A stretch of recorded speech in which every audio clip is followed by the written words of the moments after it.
The Mad Gardener's Song by Carroll. He thought he saw an elephant that practised on a fife. He looked again and found it was a letter from his wife. At length I realized, he said, the bitterness of life. He thought he saw a buffalo upon the chimney-piece. He looked again and found it was his sister's husband's niece. Unless you leave this house, he said, I'll send for the police.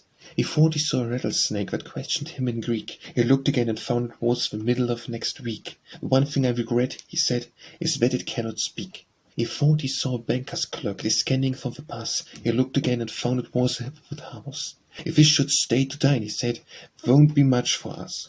He thought he saw a kangaroo that worked a coffee mill. He looked again and found it was a vegetable pill. Were I to swallow this, he said, I should be very ill. He thought he saw a coach and four that stood beside his bed. He looked again and found it was a bear without a head. Poor thing, he said, poor silly thing, it's waiting to be fed. He thought he saw an albatross that fluttered round the lamp. He looked again and found it was a penny postage stamp. You'd best be getting home, he said, that nights are very damp. He thought he saw a garden door that opened with a key. He looked again and found it was a double rule of 3. And all its mystery, he said, is clear as day to me.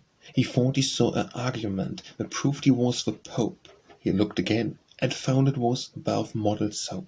A face so dread, he faintly said, extinguished all hope.